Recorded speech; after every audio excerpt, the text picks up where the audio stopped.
Poor people who have dated rich people, what did you learn? They don't really have a concept of how rich they are. My ex-boyfriend was wealthy, but had a complex about how he was super poor. It was because all of his friends were also so wealthy, and he was maybe marginally less rich than some of them. He considered himself on the lower end of the scale. They don't really have a point of reference for how poor some people are. When we were together, I was living on a food budget of £50 a month, and he absolutely could not wrap his head around how a person could spend that little. I lived with a horrendously rich friend. His family are aristocracy in his home country. One thing I've noticed about him is that he's completely incapable of grasping that if I stop working, I just stop being able to eat. He was confused about why I was worried about taking a week off work, and didn't understand I was worried I'd lose money. He seemed to think that most people work because they choose to, because Hess never had to work.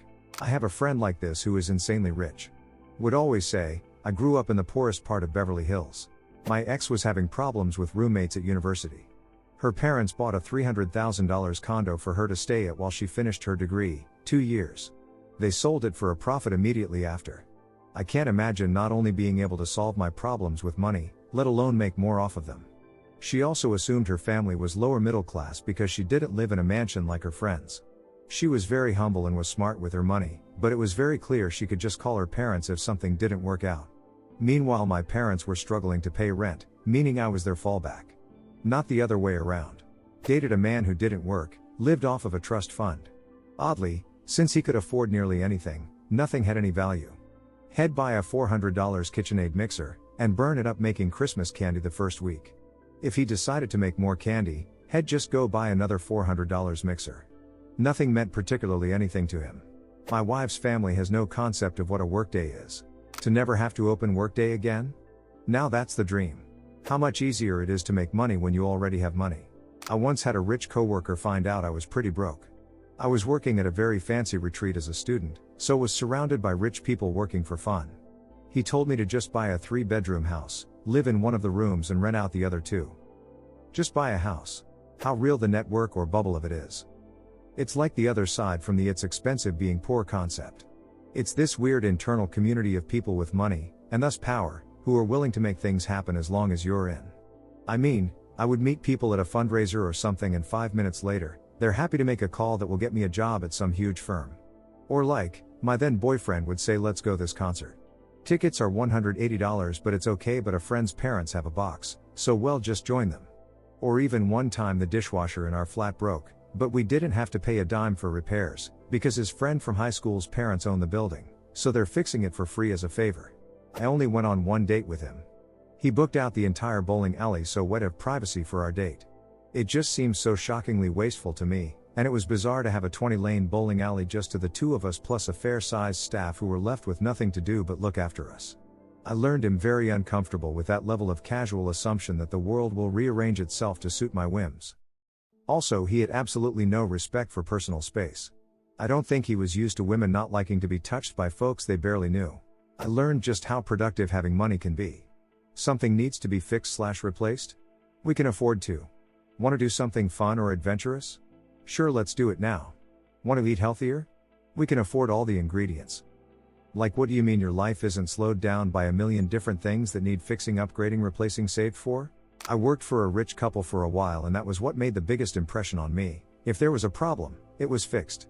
Simple as that.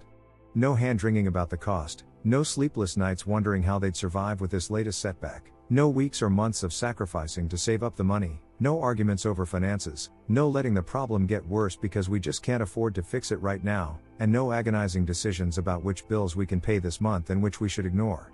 If there was a problem, it was fixed, and fixed well. Simple as that. I'm not even jealous of how much money they had, just how well they must sleep at night compared to my poor. I've thought about this a lot as someone who grew up poor, but has been in a number of relationships with women from upper or upper middle class castes. I think what it boils down to is that they have a kind of certainty in the idea that things will work out for them that I don't. Growing up, it felt like we were always at the precipice of catastrophe. I always felt that one wrong move would result in us losing our house or all of our money.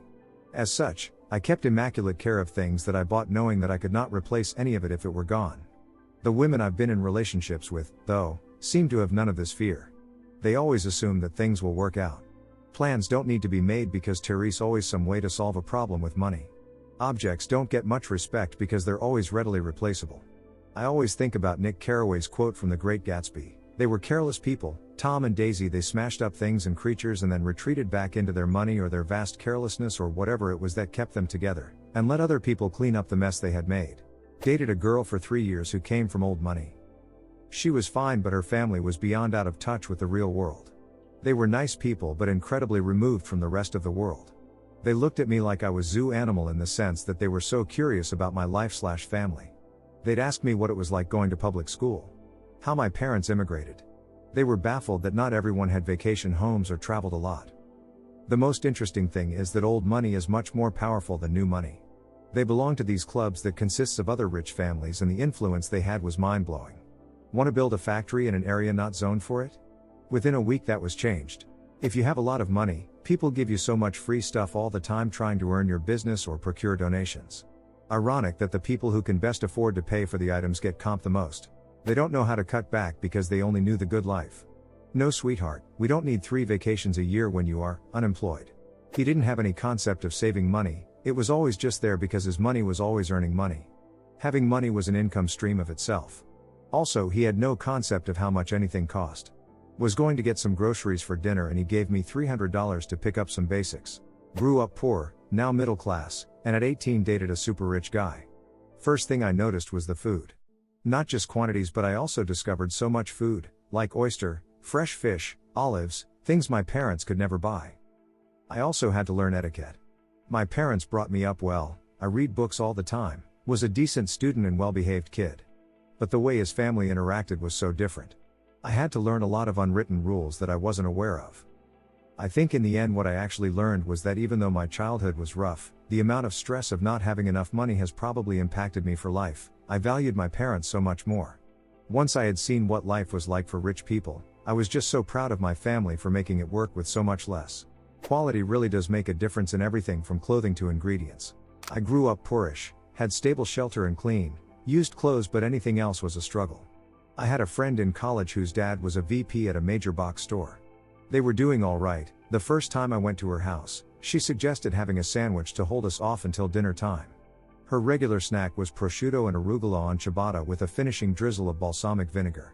I had only seen those words in a fancy cookbook. Well, I wasn't that poor, and she wasn't that rich, but it was enough of a difference that I was shocked at how often she just took planes. Like, she flew more in a summer than I had my whole life. That, and apparently they go to Hawaii for a week every year, which was fun the time I got to tag along, but it's pretty wild to me that they can just do that. Even if I could afford it, I don't have enough vacation time to do that every year. The difference between having money and having wealth. You grew up poor and worked hard and finally got $10,000 in the bank and your income keeps you afloat? Cool. But that is nothing compared to a 50-acre family farm with a couple houses on it, several generations of inheritance that will fall in your lap someday. Family business or family connections to lucrative opportunities. Savings, investments, cash hidden in safes, piles of gold jewelry. If they suddenly lost all their checking and savings accounts, they'd still be worth hundreds of thousands of dollars and wouldn't have to worry even for a second where their next meal would come from. Something I did not see here is how the comfortably rich view the truly rich. At one time I was director of a Fortune 100 IT department and my boss was the VP. He was wealthy enough to have his own yacht and to belong to a big-name yacht club. One evening he and his wife hosted me and my wife at that club for a dinner. Great dinner.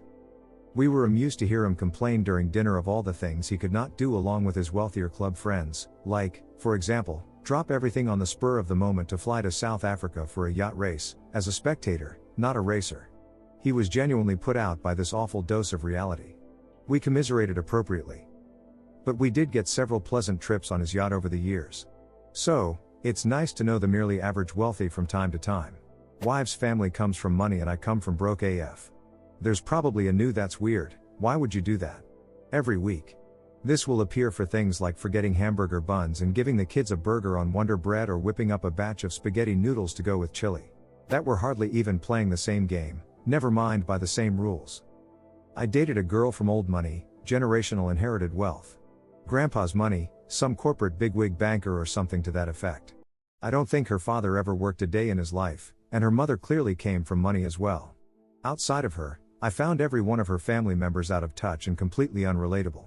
I got real good at biting my tongue when my ex's siblings would complain about not getting a new car for their birthday when last year's model is sitting in the driveway. They had no concept of the value of money and never had to do anything for themselves to get what they wanted. I wasn't exactly poor growing up, but for the most part, if it wasn't strictly necessary for survival, I didn't have it. It was really eye-opening how everything was taken for granted. Those specific people would be helpless in the real world if they lost all their dough. Rich people seem to eat a lot of fish. My ex's father was rich. My ex himself was not rich, did not understand the value of money, and was a spoiled, who got a great job at a great company full of awesome people and then proceeded to steal from them. He would, at me for buying food for the apartment and then come home with $200 worth of stupid he got talked into buying at the mall. When his windshield got cracked, he bought a new car. He was the single most incompetent and entitled person I've ever known, but he firmly believed he was the smartest person in any room he entered. None of his friends talked to him anymore because he either stole from or alienated all of them. I'm a guy who has dated women considerably wealthier than myself. My experience is that money becomes a factor sooner or later, no matter how closely you've connected on every other level. Even when the lady in question seems cool with it, there can be arch looks and withering comments from friends and family in social settings, about what you've just ordered for dinner, or what your holiday plans are. In those relationships, I've ended up being made to feel like a bottleneck. I'm either the person who the woman spends money on more than vice versa, or the person whose income puts more restraint on evenly shared expenditure than would otherwise be the case. In either scenario, Therese pressure, and even if the woman seems fine with it, there are people around her who no doubt would claim they're just looking out for her, who will cheerfully flag every instance where the difference in income is. Money doesn't have to warp people, but it seems it often does, whether it's actually their own money or not. I went out with a girl briefly years ago, and her parents had a good amount of money. I grew up in a small cottage, where we shared rooms and my parents slept in our living room. This girl's place? They had a private sauna, and her brother was given a curved smart TV, must have been like a 50 inches plus, multiple new gaming systems, all tuition paid for university etc. And here I am buying that, and having my student loans all to myself. I think I learned as people take it for granted sometimes what they have, while others value the basics. I dated 2 dudes with trust funds. I learned no amount of money can make you forget your mommy/daddy issues. Just made me realize how expensive being poor is. They never have debt, never need to look at their balance to see if they can buy food, never pay interest on overdue bills etc. Rich doesn't cure alcoholism. Dated this wealthy girl who instantly had an anxiety attack when I told her I was thinking about buying my own car. She believed I'd break up with her because I won't need her car anymore. Make your own conclusions. Mine's a bit on the positive side, I guess. I grew up dirt poor and I guess got to a point where I couldn't dream big. My family is still poor. I dated a guy who not only was a trust fund baby, but he also had a job as chief engineer and was making over $250,000 a year from that job. He didn't need the money. I was making $70,000. He'd organize spontaneous holidays overseas and fun weekend activities that cost money. Told me to leave my card at home. Then in the short time we dated, he coached me into how to get a better paying job. Helped me learn and understand my worth and the value of my education and experience. While dating him, I quit my $70,000 job and landed a $100,000 one, then broke into the $200,000 a few years later. Now I have money and can take my parents and siblings on holiday as well as put my siblings through university and help them out. You'll miss the lake house more than them. Lot of folks talking about the money aspects, but the personality differences were super eye-opening to me. Went to a fancy dinner with an ex whose dad was a big-name NYC architect. Would constantly name drop about who he was working with, talk about the buildings as if they were his, and would spout off random facts about all the dishes being brought out. Supposedly was great friends with the chef at this place, and despite paying thousands of dollars for us to all be there, the chef never came out to chat or anything. It was just regular assholery, but when they're paying for everything it's pretty clear they don't expect to have their BS called out. I got along much better with the staff than the family. Also, rich people love paying a ton for almost no food. Was told we were going to a 10-course meal, so I showed up hungry. What a mistake that was. Each course was 1 bite, on an oversized plate, but everyone would cut multiple pieces out of every plate to take the tiniest nibbles. Such a surreal experience. The food tasted pretty good though, I have to admit, but I immediately went and got some fast food when I got home because I was starving. Not dated, but I grew up firmly middle class in a very rich area, so most of my high school friends were from rich families. What I found was that rich people can be weirdly stingy with money when it comes to certain things and just not care for other things. They'd spent nearly $100,000 flying the entire family out to Disney World, from Europe, for a weekend, but with the family car would be a 15-year-old rusty minivan. One friend lived in a house with a swimming pool and a sauna in the basement, but his mom did the shopping at Lidl and Aldi. His parents had money, not him, because we were teens at the time. Even though his dad tried getting him to work to earn his money and not just give handouts, it was still a very different mindset if he wanted a luxury lifestyle but wouldn't go to work more than a couple days a week, dropped out of college with less than a semester, just couldn't stick to things if it was too long delayed gratification. Meanwhile, I was working 2 jobs and had a full course load. My parents helped and I lived with them, but we still scraped by and I had to pay for my own things. I learned I was satisfied with a lot less material things, I was better ready to be on my own than he was, and I had a higher work ethic, more realistic view of the world. I don't feel this is a universal experience. Example, I have a rich friend who would legit help a total stranger, and give them money etc. But then I have an ex that was super stingy, and how dare you ask for anything, even necessary items for survival lol. I learned people can, rich or not. Both of the exceptionally rich men I dated were so out of touch with reality. The detail that sticks out is that one of them just didn't know how to talk about anything else. I'd ask him about movies or books or music, and he had no opinions. And I could tell it made him uncomfortable not to have the upper hand in the conversation. I think he thought I was a pretty simple country girl, and was surprised that I had thoughts and opinions, so he'd fall back on asking me variations of if money wasn't an issue, what would you? Just for him to say, well, I could make that happen for you when I answered.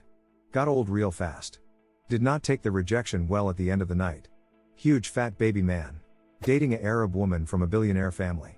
Most of their money came from investments made over 100 years ago. The OG split his gains between his sons and daughters who went on to start their own businesses and investments. The train has been rolling since then. Definitely learned a lot about generational wealth from her and her folks. I didn't go to college means something else entirely when you go to a $50K/year private school and get hired by your dad's pharmaceutical company. Learned that I'm really, really poor. Only ever dated one guy, I'm a straight woman, if that matters, who had lots of money, so this is anecdotal, but he was very, very sensitive about who paid for what. He was quite concerned about potentially being taken advantage of, so we ended up mostly splitting everything 50-50. We missed out on doing some fun stuff he wanted to do, shows, trips, etc., because I couldn't afford half. He seemed mildly resentful of my not making enough money to match him on these things. It was distracting and depressing, and I got tired of feeling like I had to troubleshoot his insecurities. Relationship didn't last long. Before I get downvoted, let me say I do not expect either the man to pay for everything or the person who has substantially more money to pay for everything. I think splitting costs of shared expenses is fair, but it does mean that those expenses are limited by the wallet of the person with the smaller income.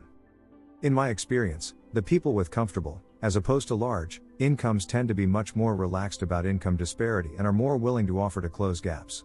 Hey, thanks for subscribing and liking. It really means a lot to me. While you are here, feel free to hop on over to the last video. See you there. Ronnie.